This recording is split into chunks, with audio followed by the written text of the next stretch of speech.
식초는 만병을 고친다는 말 들어보셨나요? 여러분, 만약 하루 딱 한 스푼으로 혈당이 안정되고 체중이 줄고 심지어 피로까지 사라진다면 믿으시겠습니까?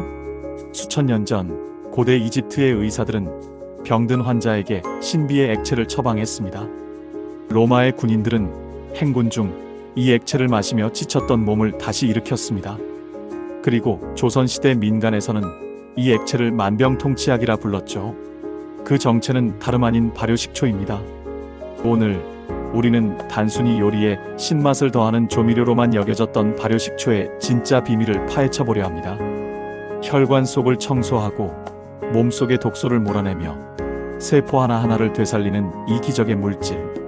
과연 발효식초는 어떻게 우리 삶을 바꾸는 걸까요? 발효식초의 기원과 배경에 대해 좀 더 알아볼게요. 기원전 5000년 무렵 바빌로니아 사람들은 대추야자를 발효시켜 신비로운 액체를 얻었습니다. 당시 왕의 식탁에는 반드시 이 식초가 올랐다고 합니다. 단순히 음식의 맛을 살리기 위함이 아니라 전쟁과 무역으로 지친 병사들의 체력을 회복시킨다는 믿음 때문이었습니다. 고대 점토판 기록에는 뜨거운 태양 아래에서 지친 자에게 식초를 마시게 하라. 그러면 다시 걸을 힘이 생긴다라는 문구가 남아 있습니다. 이집트 파피루스에는 식초가 상처 소독제로 사용된 기록이 있습니다. 나일 강변에서 일하던 노동자들이 날카로운 갈대에 베이면 의사들이 식초를 붓고 붕대를 감아 치료했다고 합니다. 놀랍게도 이것은 현대의학에서 밝혀진 식초의 항균 효과와 일치합니다. 또한 클레오파트라가 연회 자리에서 이 작은 잔에 담긴 식초가 금덩이보다 귀하다고 말하며 식초에 진주를 녹여 마셨다는 전설도 전해집니다. 그녀에게는 아름다움과 건강을 유지하는 비밀스러운 음료였던 셈이죠. 로마 제국의 병사들은 끝없는 원정길에서 지치면 포스카라는 음료를 마셨습니다. 물에 식초와 허브를 섞은 음료였는데 상한 물을 끓이지 않고도 안전하게 마실 수 있는 지혜로운 방법이었습니다. 실제로 로마 병사들의 일기에는 포스카를 마시면 속이 개운해지고 다시 방패를 들 힘이 난다는 기록이 등장합니다. 우리나라에서도 조선시대부터 현미식초와 약식초가 민간에서 널리 쓰였습니다. 여름철마다 아이들이 배앓이를 하면 식초에 꿀을 타서 먹였다는 구전이 있습니다. 위장에 있는 해로운 균을 눌러주고 음식으로 생긴 더부룩함을 가라앉히는 효과 때문이었습니다. 또한 조선 후기 한의서인 동의보감에도 식초는 어혈을 흡고 장위의 기운을 열어준다라는 구절이 등장합니다. 즉, 피가 뭉쳐 통증을 일으킬 때 식초가 혈액순환을 돕는 약재로 쓰였다는 것이죠. 19세기 프랑스의 루이 파스테르가 발효 과정을 연구하던 중 식초 속 미생물의 정체를 밝혀냈습니다. 그는 식초는 단순히 신맛이 나는 액체가 아니라 미생물이 살아 움직이며 만들어내는 자연의 산물이라고 기록했습니다. 이후 과학자들은 식초 속 아세트산과 항산화 물질이 인체에 어떤 영향을 미치는지를 밝혀내기 시작했고, 오늘날 우리가 말하는 혈당 조절, 심혈관 건강, 면역력 강화 같은 효능이 근거 있게 자리 잡게 된 것입니다. 수천 년의 시간 속에서 식초는 단순한 조미료가 아니라 사람들의 삶을 지탱한 생명의 액체였던 것입니다. 이제 발효식초의 주요 효능 7가지에 대해 알아볼게요. 첫째, 혈당 조절, 단 음식 뒤의 비밀 병기. 미국 애리조나 주립대 연구진은 제2형 당뇨 환자에게 식사 전 사과 식초 2스푼을 섭취하게 했더니 식후 혈당 상승 폭이 약 34% 감소했다고 발표했습니다. 즉, 식초는 음식의 탄수화물이 급격히 당으로 변해버리는 속도를 늦추는 혈당의 안전벨트 역할을 합니다. 둘째, 혈압과 심혈관 건강, 혈관 속 청소부. 일본 규슈 대학에서 실험을 했습니다. 고혈압주에게 아세트산이 들어있는 식초를 꾸준히 먹였더니 몇 주 후 혈압이 정상 수준으로 내려갔습니다. 아세트산이 혈관을 이완시켜 혈압을 자연스럽게 낮춰준 것입니다. 매일 아침 현미식초 물을 한 잔씩 마시면서 두통이 줄고 안색이 환해졌다는 이야기가 있습니다. 셋째, 체중관리 식초 다이어트의 비밀. 다이어트에 성공한 일본 직장인들의 공통 습관 중 하나는 점심 후 식초 음료 한 잔이었습니다. 일본에서 진행된 임상 실험에 따르면 12주 동안 매일 식초 15ml를 섭취한 그룹은 그렇지 않은 그룹보다 평균 체중이 1.5kg 감소했고 내장 지방이 크게 줄었습니다. 왜 그럴까요? 아세트산이 간에서 지방이 합성되는 경로를 차단해버리기 때문입니다. 즉, 먹은 음식이 그대로 지방으로 가지 않고 에너지로 더 잘 쓰이게 되는 것이죠.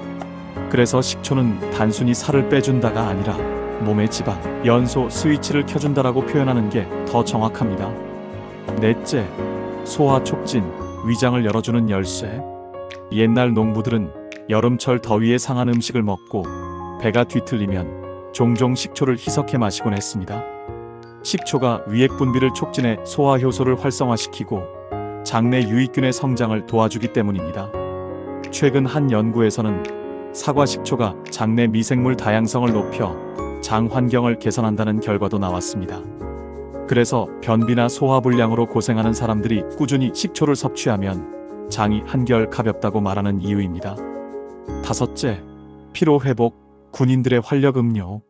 로마 군인들이 행군할 때 마셨던 포스카, 바로 식초와 물, 허브를 섞은 음료입니다. 이 원리는 오늘날 과학으로 증명됩니다. 식초 속 구연산과 아미노산은 젖산 같은 피로 물질을 빠르게 분해하고 신진대사를 활성화해 에너지를 재충전합니다. 한 택배 기사분은 더운 여름마다 탄산음료 대신 식초 음료를 챙겨 드셨는데 더 피곤하지 않고 오후까지 버틸 힘이 생긴다고 했습니다. 결국 식초는 오래전부터 피로회복 드링크의 원조였던 셈이죠. 여섯째, 항산화, 항암 효과, 세포를 지키는 방패. 포도 식초에는 레스베라트롤, 현미 식초에는 페룰산과 가바 성분이 풍부합니다. 이 성분들은 활성산소를 잡아 세포 손상을 막는 항산화 방패 역할을 합니다. 실험에서는 포도 식초 추출물이 일부 암세포의 증식을 억제하는 결과도 나왔습니다. 그래서 어떤 의사들은 식초는 세포에 작은 우산을 씌워주는 것과 같다고 비유하기도 합니다. 일곱째, 면역력 강화, 작은 방패, 큰 힘. 코로나 이후 면역력에 대한 관심이 더 커졌습니다. 발효식초 속에서 생성되는 아미노산과 펩타이드 성분은 면역세포의 활성을 돕습니다. 실제로 농촌 어르신들이 독감철마다 마시는 전통 음료 중 하나가 꿀과 식초를 섞은 꿀초입니다. 꿀의 영양과 식초의 항균력이 더해져 환절기에도 큰 병 없이 지낼 수 있었던 비결이었죠. 이처럼 발효식초는 단순히 음식 맛을 내는 신맛의 조미료가 아니라 혈당을 다스리는 안전벨트, 혈압을 낮추는 청소부, 지방을 태우는 다이어트 스위치, 세포를 지키는 방패, 피로를 풀어주는 에너지 드링크, 이 모든 역할을 해내는 작은 슈퍼푸드입니다. 발효식초와 찰떡궁합을 이루는 음식 5가지를 알아볼게요. 첫째, 꿀과 발효식초의 조합입니다. 달콤한 회복의 한 모금. 이해부터 농부들은 땀을 뻘뻘 흘리며 밭일을 하다가도 집에 돌아오면 먼저 꿀과 식초를 섞은 물을 마셨습니다. 이것이 바로 꿀초입니다. 달콤한 꿀은 에너지를 즉시 보충해주고 식초는 젖산을 분해하여 피로를 씻어냈습니다. 현대 영양학적으로 보아도 꿀 속의 포도당과 과당이 빠른 에너지원이 되고 식초의 아세트산이 피로 회복을 돕는다는 사실이 입증되었습니다. 둘째, 양파와 발효식초, 혈관을 젊게 하는 황금조합. 양파는 혈액 속 나쁜 콜레스테롤을 낮추고 혈액을 맑게 해주는 대표적인 식품입니다. 여기에 발효식초가 더해지면 혈액순환 효과가 배가 됩니다. 유럽의 시골 마을에서는 양파 식초 절임을 오래 먹어온 전통이 있는데 실제로 고령자들의 심혈관 질환 발병률이 낮게 나타났다는 보고도 있습니다. 한국에서도 흔히 보는 양파 식초, 장아찌는 단순한 밑반찬이 아니라 혈관 건강을 지켜주는 생활 지혜였던 셈입니다.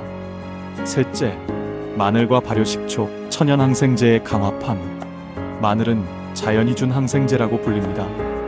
그런데 이 마늘을 식초에 담가 발효시키면 알리신 성분이 안정화되고 몸속 흡수율이 높아집니다. 실제로 전라도 일부 지역에서는 겨울철 독감 예방을 위해 마늘 식초를 만들어 두고 가족 모두가 하루 한 숟가락씩 먹는 풍습이 있었습니다. 최근 연구에 따르면 마늘 식초는 혈압을 낮추고 면역력을 강화하는 데 탁월한 효과가 있다고 밝혀졌습니다. 즉, 두 강력한 식품이 만나 항균 면역력 시너지를 만들어내는 것이죠. 넷째, 도라지와 발효식초, 가슴을 시원하게 열어주는 한 모금. 어릴 적 겨울이면 기침이 잦아 어머니가 도라지청을 만들어 주셨던 기억이 있을 겁니다. 도라지는 사포닌 성분이 풍부해 가래를 삭이고 기관지를 보호합니다. 그런데 여기에 발효식초를 더하면 흡수율이 좋아지고 목에 더 빠르게 작용합니다. 실제로 한의학에서도 도라지와 식초를 함께 달여 먹으면 기침과 인후염에 좋다고 기록되어 있습니다. 그래서 지금도 전통시장에서 도라지 식초청을 쉽게 찾아볼 수 있죠. 목이 자주 쉬거나 기관지가 약한 분들에게는 최고의 자연 진해제입니다. 다섯째, 김치와 발효식초, 유산균의 두 번째 잔치.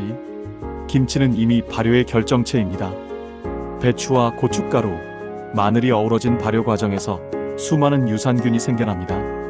여기에 발효식초를 곁들이면 유산균이 장에서 더욱 활발히 활동할 수 있는 환경이 마련됩니다. 즉, 김치와 발효식초는 서로의 발효 성분을 북돋아주며 장내 환경을 개선하고 면역력을 끌어올립니다. 특히 노인분들이 맵기 김치에 식초 한두 방울을 더해 드시면 장 건강과 소화력 개선에 큰 도움이 됩니다. 김치와 식초는 한국인의 밥상에서 만난 최고의 발효 듀오라고 할 수 있습니다. 발효식초는 혼자만으로도 훌륭하지만 꿀, 양파, 마늘, 도라지, 김치와 만나면 마치 오케스트라처럼 서로의 강점을 살려 더 큰 하모니를 만들어냅니다. 이 음식들은 단순한 반찬이나 음료가 아니라 조상들의 생활 속 지혜이자 오늘날 과학이 입증하는 건강의 비밀이기도 합니다. 발효식초와 함께 피해야 할 5가지에 대해 알려드릴게요. 첫째, 속이 쓰린 조합. 카페인 음료와 동시에 마시는 식초, 아침에 커피 한 잔, 그리고 건강을 위해 식초물 한 잔. 겉보기엔 그럴듯한 조합처럼 보입니다. 하지만 이는 위에 큰 부담을 줍니다. 카페인은 위산 분비를 자극하고 식초 역시 강한 산성을 띠고 있죠. 이 둘이 만나면 위 점막을 과도하게 자극하여 속쓰림이나 더부룩함을 불러올 수 있습니다. 둘째, 단백질의 길을 막는 산성. 고단백 식품과 과다 섭취. 발효식초는 소화를 돕는 음식이지만 고기, 달걀, 두부 같은 고단백 식품과 동시에 과량 섭취하면 오히려 단백질의 흡수를 방해할 수 있습니다. 이유는 간단합니다. 위에서 단백질을 분해하는 효소 펩신은 일정한 환경에서 가장 잘 작용하는데 식초가 지나치게 산도를 올려버리면 효소의 균형이 깨지는 겁니다. 옛 어르신들은 고기를 많이 먹은 날에는 식초 음료를 삼가며 고기랑 초는 싸운다는 표현을 쓰곤 했습니다. 셋째, 불에 기름 붓기. 매운 음식과 함께 먹는 식초. 문제는 위 점막입니다. 매운 캡사이신은 이미 위를 자극하는데 식초의 산성까지 겹치면 마치 불길 위에 기름을 붓는 격이 됩니다. 실제로 역류성 식도염이나 위염을 가진 사람들이 매운 음식과 식초를 함께 즐겼을 때 증상이 악화되는 경우가 많습니다. 식초는 건강식이지만 매운 음식과는 거리 두기가 필요합니다. 넷째, 좋은 약도 지나치면 독, 공복의 원액으로 마시는 습관. 공복의 위는 보호막이 약한 상태입니다. 여기에 강한 산성을 그대로 들이부으면 위 점막이 손상되어 위염이나 역류성 식도염으로 이어질 수 있습니다. 식초는 반드시 물에 희석해 마셔야 하며 공복보다는 식사 중이나 식사 직후가 가장 안전합니다. 다섯째, 달콤한 함정. 과일즙과 지나친 혼합. 식초를 마실 때 오렌지 주스, 레몬 주스에 섞어 마시면 상큼하고 맛있습니다. 하지만 과일즙 자체도 산도가 높은 편인데 여기에 식초까지 더하면 산이 지나치게 많아집니다. 그 결과 치아 부식이나 치아 민감증으로 이어질 수 있습니다. 과일 주스와 식초 조합을 하는 사람에게서 범랑질 손상이 더 많이 관찰된다고 합니다. 산성 음료는 가급적 빨대를 이용해 치아 접촉을 줄이고 마신 뒤 물로 헹궈주는 것이 좋습니다. 이 5가지만 주의해도 발효식초는 여러분의 삶에서 더없이 든든한 건강 동반자가 되어줄 것입니다. 발효식초, 생활 속에서 더 건강하게 즐기는 지혜입니다. 첫째, 아침에 한 잔, 몸을 깨우는 의식. 어느 시골 마을 어르신은 매일 아침 눈을 뜨면 따뜻한 물 한 잔에 현미 식초 한 숟가락을 넣어 드십니다. 그는 늘 이렇게 말씀하십니다. 내 몸의 시동은 이 식초 한 잔으로 걸린다네. 마치 자동차가 천천히 예열되는 것처럼 몸도 하루를 차분하게 시작할 수 있죠. 둘째, 식사와 함께하는 천연 조미료. 프랑스의 어느 작은 가정식 식당에서는 샐러드에 드레싱을 얹을 때 올리브 오일보다 먼저 식초를 한 방울 떨어뜨립니다. 맛을 내는 게 아니라 음식을 건강하게 만들어주기 때문이라는 것이 주인의 철학입니다. 우리 식탁에서도 마찬가지입니다. 나물 무침, 장아찌, 샐러드에 기름 대신 발효식초를 활용해보세요.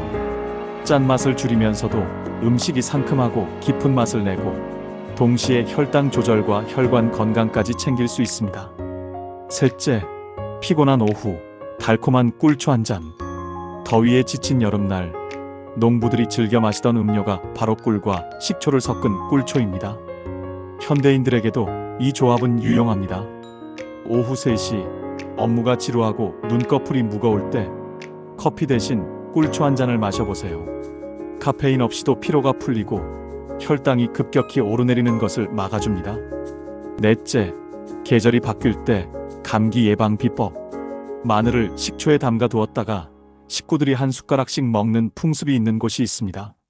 냄새는 강하지만 병원균도 그 앞에서는 꼼짝 못한다. 실제로 마늘의 알리신과 식초의 항균력이 만나 강력한 면역 강화 효과를 내지요. 현대인도 이를 응용할 수 있습니다. 환절기 목이 칼칼할 때 마늘 식초청을 물에 조금 타서 마시면 기관지가 한결 편안해집니다. 다섯째, 피곤한 다리에 주는 선물, 식초 조교. 발효식초는 마시는 것만이 아닙니다.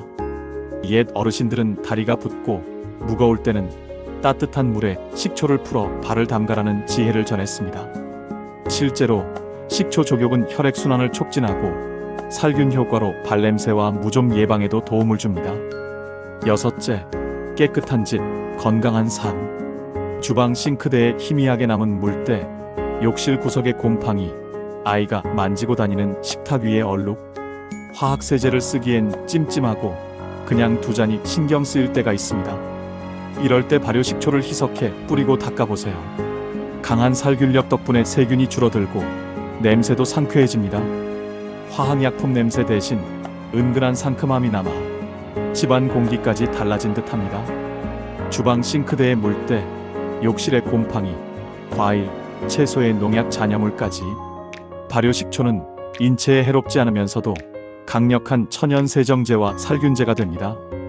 발효식초는 그래서 먹는 약이 아니라 사는 법에 가깝습니다. 발효식초, 몸과 집을 함께 돌보는 생활 지혜. 2가지 더 알려드릴게요. 맑아지는 거울 앞의 비밀, 피부관리. 하루 종일 먼지와 땀에 시달린 얼굴을 씻어내고 거울 앞에 서면 어쩐지 피부가 칙칙하고 거칠게 느껴질 때가 있습니다. 이럴 때 옛 어머니들은 새한 물에 식초 몇 방울을 떨어뜨리곤 했습니다. 식초의 약산성은 피부의 pH를 되돌려 주어 하루 동안 흔들린 균형을 잡아줍니다. 꾸준히 사용하면 피부가 맑아지고 여드름이 완화되며 뽀얀 윤기가 되살아납니다. 마치 자연이 선물한 작은 화장품 같은 역할이지요. 빛을 되찾은 머릿결 헤어관리. 옛날 시골에서는 머리를 감고 난 뒤 마지막 헹굼물에 식초를 몇 방울 떨어뜨리는 풍습이 있었습니다. 두피 각질이 줄고 머릿결이 부드럽게 빛이 났기 때문입니다. 식초의 산성 성분이 모발의 큐티클을 닫아주어 거칠었던 머리카락이 차분히 정돈됩니다. 요즘 말로 하면 값비싼 린스나 트리트먼트 대신 쓸 수 있는 천연 컨디셔너였던 셈이죠. 발효식초, 올바른 보관과 주의사항입니다. 빛이 맛을 바꾼다. 햇빛을 피해야 하는 이유. 햇빛은 식초 속 성분을 분해해 맛과 향을 손상시킵니다. 발효식초는 늘 서늘하고 어두운 곳, 뚜껑을 단단히 닫아두어야 합니다. 식초는 빛을 싫어하는 작은 그림자 속의 보물입니다. 한 모금의 공기, 한 방울의 변질, 뚜껑을 닫는 습관. 식초는 발효의 산물이라 공기와 만나면 쉽게 산화가 진행됩니다. 뚜껑을 헐겁게 닫아두면 미세한 균이 들어가 맛이 달라지거나 잡내가 날 수 있습니다. 선의가 때로는 독, 위염, 궤양 환자 주의하세요. 위염이나 궤양이 있는 사람에게 식초의 강한 산성은 상처난 위벽에 소금을 뿌리는 것과 같습니다. 아무리 좋은 음식도 내 몸 상태에 맞지 않으면 독이 될 수 있습니다. 상담 후에 찾는 안전한 길, 당뇨 환자의 섭취. 식초는 혈당을 안정시키는데 도움을 준다는 연구가 많습니다. 하지만 당뇨약을 복용 중인 환자가 의사와 상의 없이 식초를 꾸준히 마시면 약효와 겹쳐 저혈당 위험이 생길 수 있습니다. 하얀 미소에 적은 산, 치아 건강에 주의. 발효식초는 몸에는 이롭지만 치아에는 적이 될 수 있습니다. 산성이 치아의 범랑질을 서서히 녹여내기 때문이죠. 식초 음료를 마실 때 빨대를 사용하거나 마신 뒤 반드시 물을 한 모금 헹궈주라고 권합니다. 발효식초, 지혜롭게 마시는 섭취 팁입니다. 희석의 미학, 물과 어울려야 빛나는 맛. 발효식초는 작은 병 속에 응축된 자연의 힘입니다. 그래서 식초는 언제나 물을 만나야 진가를 발휘합니다. 식초와 물의 혼합 비율은 1:10입니다. 공복에 원액을 피해야 하는 이유. 빈속은 약한 땅. 아침 공복이 아니라 식사 직후 또는 간단한 음식과 함께 식초를 즐기세요. 위는 따뜻한 밥을 받아 든든해지고 그때 들어온 식초는 부드럽게 스며들어 소화를 돕고 혈당을 안정시켜줍니다. 하루 한 2스푼의 지혜, 많이보다 꾸준히. 식초는 약이 아니라 생활 속 지혜입니다. 매일 아침과 저녁 식초 한 스푼씩 혈관 나이 10년 젊어집니다. 발효식초는 한 번에 많이가 아니라 오래도록 꾸준히가 비밀입니다. 작은 습관이 큰 기적을 만든다는 사실, 바로 여기에서 증명됩니다. 여러분, 인생을 바꾸는 건 거대한 혁명이 아니라 작은 습관 하나에서 시작됩니다. 발효식초 한 스푼. 그 속에는 수천 년 동안 인류가 지혜로 쌓아온 건강의 비밀이 담겨 있습니다. 혈관을 맑게 하고 피로를 풀어주며 면역을 키워주고 몸과 마음에 새로운 활력을 불어넣습니다. 하지만 중요한 건 과유불급, 지나치지 않고 올바른 방법으로 즐길 때 비로소 식초는 약이 됩니다. 내일 아침 따뜻한 물 한 잔에 식초 한 숟가락을 떨어뜨려 보세요. 그 작은 잔 속에서 여러분은 맑은 혈관, 가벼운 몸, 편안한 마음을 만나게 될 겁니다. 발효식초는 단순히 신맛 나는 조미료가 아닙니다. 그것은 우리가 스스로에게 선물할 수 있는 가장 순수한 생활 속 건강 지혜입니다. 여러분의 하루가 한 스푼의 식초처럼 상쾌하고 건강하기를 바랍니다. 내용이 좋았다면 구독과 좋아요, 알람 설정 부탁드립니다. 감사합니다.